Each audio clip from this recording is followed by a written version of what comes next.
Attorney Thomas J. Henry is recognized across the nation for taking on the tough cases and obtaining results that speak for themselves. From the time he was a young man, he's had a passion for helping others. And after 35 years of being an attorney, he still wakes up each day with that same burning desire. Thomas J. Henry, the name you know, the firm you trust. All right, as Pickle mentioned, we are currently joined by the Queen of Dallas herself. She's basically Superwoman. She is Miss Lauren Lashlee, the wife of SMU head coach Rhett Lashlee. Lauren, thanks so much for joining us. How are you doing?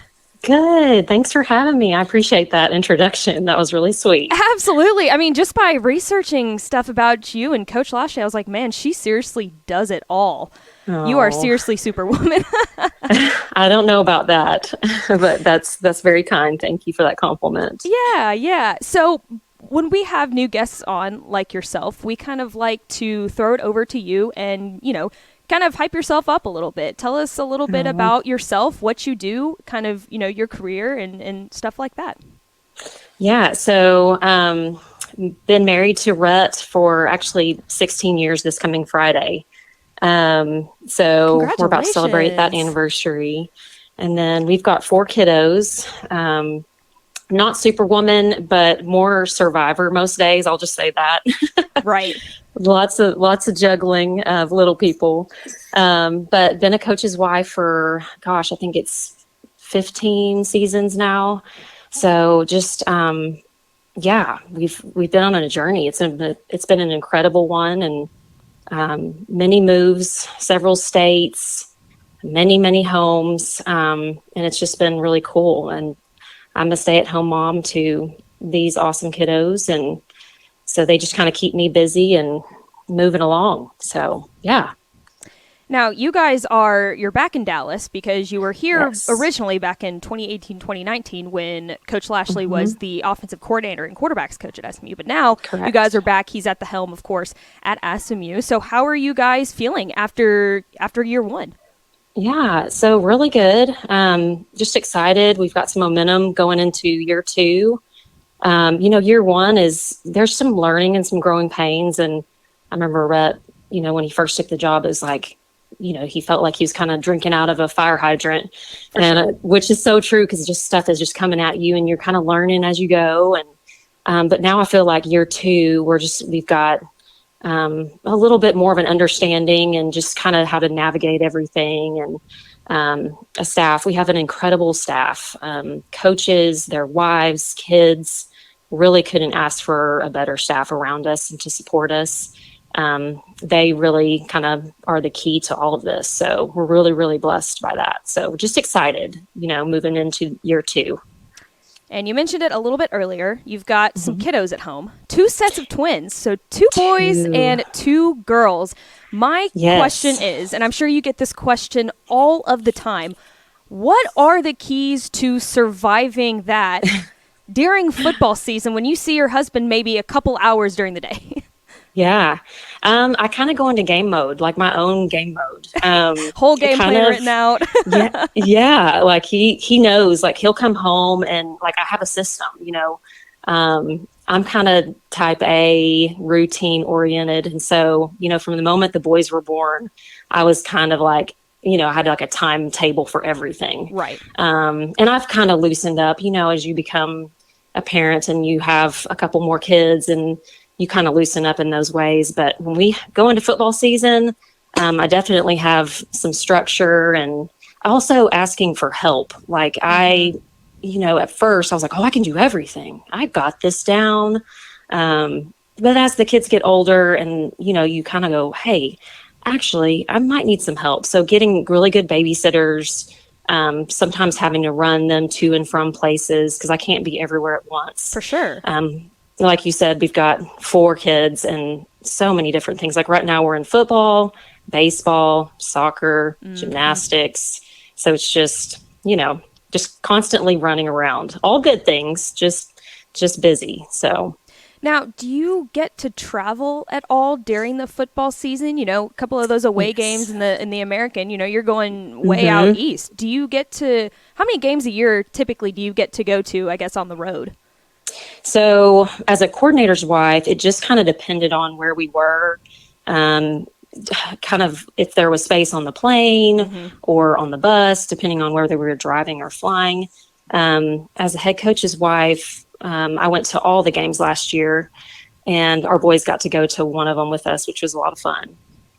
But I try to go to all of them unless, you know, something crazy comes up where I've got a sick kid or something like that. Of course, I would stay home. But so far, I've gone to all of them. Now, which is great because I feel like a lot of people don't have the opportunity to do that. So it's super exciting to hear you say that. Now, another question that we ask a lot of coaches' wives, especially in the high school ranks, is it's really tough to make time for, you know, each other during the football season. So, you know, how do you guys really make time? And even right now it counts too during spring football. It's such a busy time. Do you guys set aside, you know, maybe once a week, once every couple weeks to go on a date night or something? What does that kind of look like during the football season? Yeah. So every week we have a date night. So typically it's Thursdays, but this year we chose Wednesday nights because he has the radio show on Wednesdays. And so we just go straight from the radio show to our date night. And we actually have a really cool little spot just down the road from our house. And so we always go to the same restaurant every week. We know the waitresses, they see us coming, so they kind of expect us. But it's really good for us. It kind of helps us, stay connected, and just find time for just us. And it's honestly been the biggest blessing. And whether you're a coach or not a coach, I would encourage that for your marriage just in general, because it's just busy, with work or kids' schedules, just to find that one window of time. Definitely. Just to kind of set aside for you is just imperative. Definitely. I completely agree with that. If you had to describe Coach Lashlee's demeanor on the sideline versus just being typical old dad at home, is there a big difference? Like, is there that off switch that he can kind of turn on and off, whether that being on the sidelines versus at home? Honestly, I would say he's pretty consistent with who he is, like on and off the field. He is just really passionate. He's fun. He's high energy, outgoing, just really good, like people skills. And honestly, I feel like on the field, he's like a really good teacher. He's passionate. Yes, there's moments where we joke, goes into Hulk mode, but no, I would just say he pretty much is consistent who he is here at home too. He's an amazing dad, very hands-on. When he walks in the door, like he's here, like he's present. And our kids adore him. Right. So, but he's the fun parent. I always joke, but he walks in the door and he's like, let's get in the golf cart. Let's go to, our kids are obsessed with going to the gas station and getting candy or something. And he's, that's one of the first things he does every week. He's like, hey, gas station. And, they're all excited and out the door. So awesome. I just say he's consistently just fun and, passionate on and off the field.